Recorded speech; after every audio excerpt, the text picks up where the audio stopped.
m'appelle Yacine, j'ai 35 ans, je suis agent d'opération à la patrouille de France, aux équipes de présentation de l'armée de l'air. L'agent d'opération, c'est assister l'équivalent du commandant d'escadrille dans toute la préparation des missions, rédaction des plans de vol, suivi des heures de vol.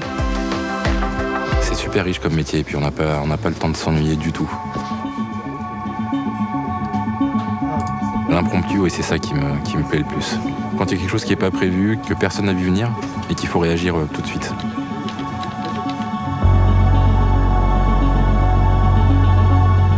J'ai grandi à Lyon, toujours un petit peu passionné par l'aéronautique et par tout ce qui volait.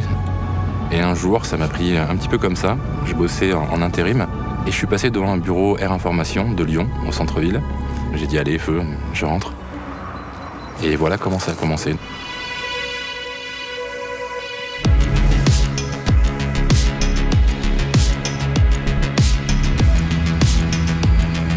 Je suis arrivé un vendredi dans mon unité et le lundi, donc 2 jours après, c'était parti.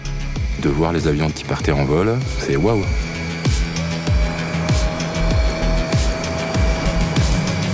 Ce qui est génial dans l'armée de l'air, c'est de côtoyer pilotes, mécaniciens, préparateurs de missions, officiers renseignement, et enfin toute cette chaîne-là. C'est un milieu qui est tellement riche que j'ai pas tout vu encore.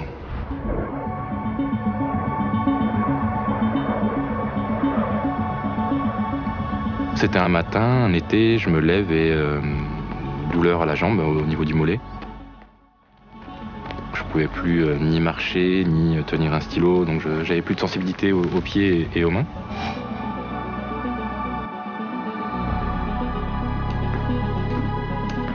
Je savais pas ce que j'avais, donc ça c'était super difficile à vivre.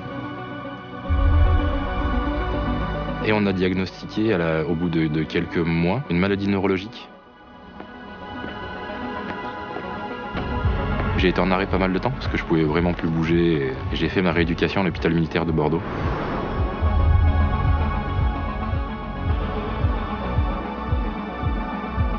L'armée m'a jamais dit si tu remarches pas, t'es viré. Jamais. J'ai été plus que soutenu, enfin plus que je l'aurais jamais imaginé, par mes collègues. Toute mon unité, cette grande famille, m'a aidé. Mon chef m'a dit il faut que tu reprennes le boulot, ça va t'aider, et puis tu vas te remettre dans une vie à peu près normale. C'était difficile physiquement parce que je pouvais pas tenir de stylo, je pouvais pas taper sur un clavier, et petit à petit, c'est revenu. J'étais passé de 2 béquilles à une canne, et un jour, j'étais avec un collègue, il me dit viens on va au mess mais lâche ta canne. Donc je dis non et tout, enfin, je voulais pas du tout. Il a insisté, je dis bon j'essaye.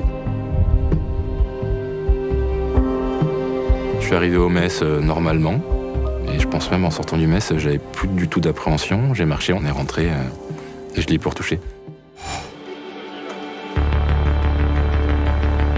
Le jour où j'ai repris le boulot, tout le monde était content, moi le premier, et c'est comme si j'étais pas parti.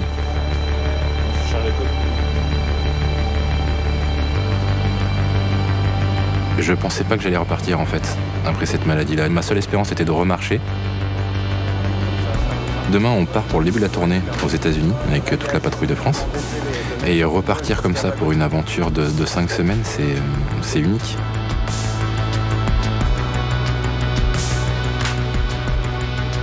Je vais apporter mon aide à tous ceux qui en ont besoin, quelle que soit la spécialité.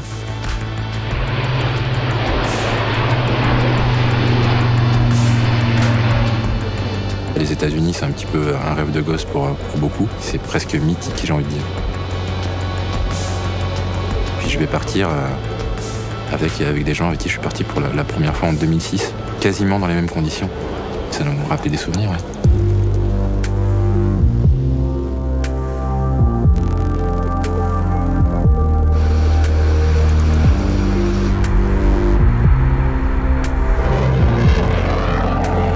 De la tournée aux États-Unis. On fait la partie convoyage. On va faire quelques sauts de puce. Donc on va se poser au Royaume-Uni, puis en Islande, puis au Groenland et enfin au Canada.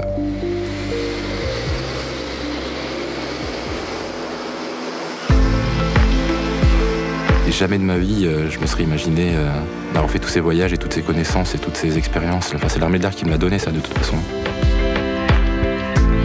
Et puis en plus, c'est vrai, tant qu'on n'a pas tout donné, on n'a rien donné. C'est une famille, oui. On se connaît, on se comprend, comme on bosse ensemble depuis longtemps, ça va super vite.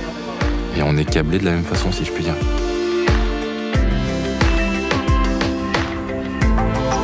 C'est de l'amitié sans dire le nom, en fait.